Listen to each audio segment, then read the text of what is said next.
Hello, my dear friends. Short video and an interesting subject, and I hope that we can both learn from this. Psychic vampires. Good gosh, what are they? Well, I never really understood the meaning of psychic vampire until I began my self-employment in 2001. And over the interim years, in order to spread the word about my retreats and work and the beautiful CD downloads and the ebooks and the books that I've published or guided by God to publish,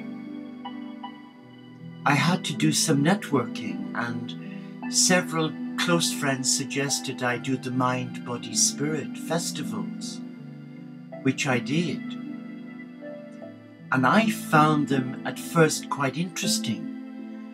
And the thing I loved about them the most was when I went into the auditorium or the big hall, where all the Mind, Body, Spirit fraternity were displaying and hopefully trying to sell their wares. Many of their wares were pretty scary, and the concoctions I considered quite harmful. But I loved the smell of incense. Oh gosh, it was beautiful. Often it was jasmine, frankincense, patchouli.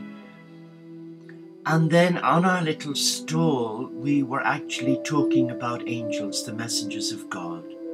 Because in the early days as a sacred garden designer, I was empowered to empower clients create their own angel peace garden using the angel Bakwa, the divine blueprint that the archangels gave to my heart in 1999 to allow me self-heal from mental illness induced by Prozac.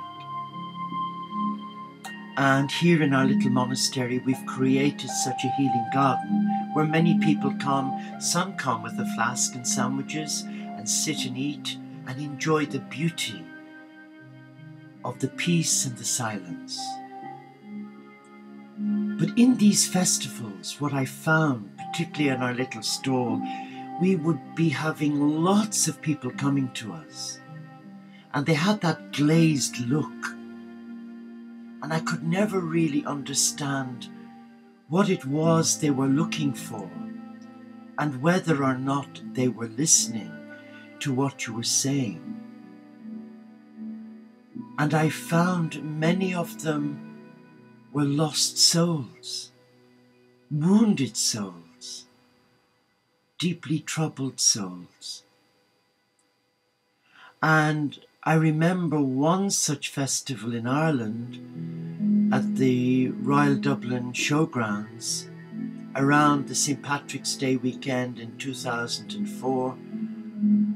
Oh gosh, I came back to England after a 3-day event and I was mentally and physically exhausted, and it took me about 7 days to recover. Okay, some of my friends who were big into the mind, body, spirit said you weren't grounded. Well, of course I was grounded. But then I began to realize in my silence and in my prayer that the love and the energy of God, the simplicity of our life, attracted a lot of God's wounded children, and many of whom, sadly, were psychic vampires. And I thought, what? But a dear friend of mine and my spiritual director affirmed that yes, there are such things as psychic vampires. And they're usually troubled souls who know intuitively what their heart is saying, but they need to have a second opinion. No, in fact, they need a third, a fourth, a fifth opinion, and they get a conflict of information from well-meaning people. And especially in these mind, body, spirit festivals, you meet a lot of beautiful souls but mainly they're New Age,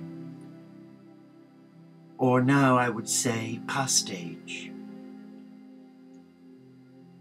And they're each peddling their own form of spirituality devoid of God. Many have no belief in a God. Some do, but the majority don't. And you pick up that agenda. It's hidden at first, but there's a loathing of God, the Supreme, the Creator. And they really have you running round in circles. And if you're vulnerable and sensitive to energetic shifts, you're drawn into that. And before you know it, you're trapped.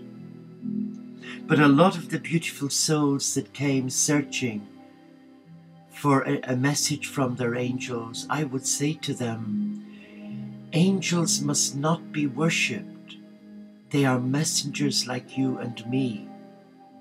They are not gods. They're messengers of God. And many would say, but I would like a message from them. I said, well, all you have to do is to sit in a quiet corner, light a candle, and embrace your God.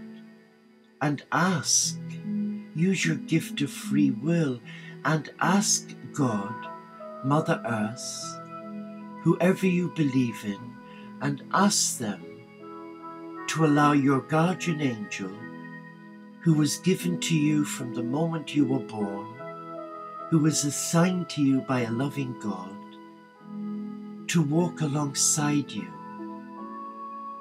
and to speak with you, to protect you.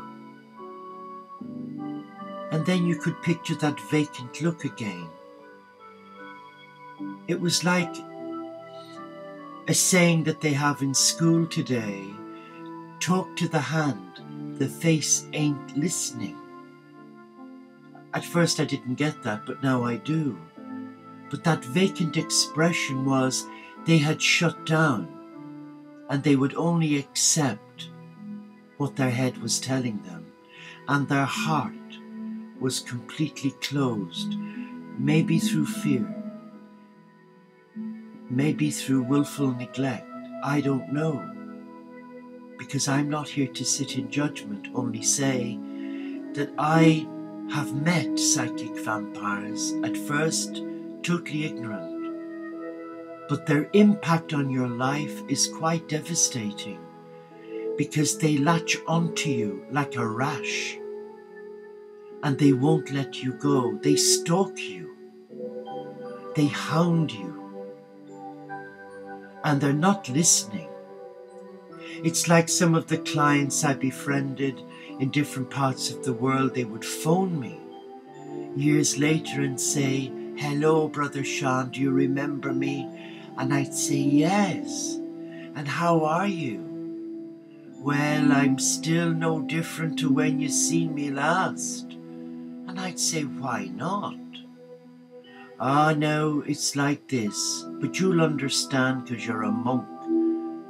And they were saying, I'd like you to help me resolve this problem. I said, well, how long are you still in counselling? Oh, 10, 15 years.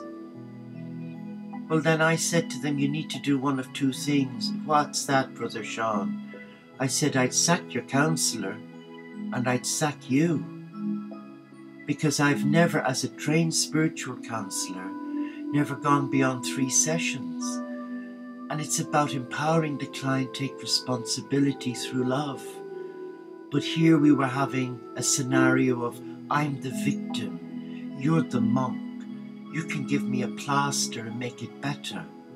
You can take away my pain so I don't have to wallow in it.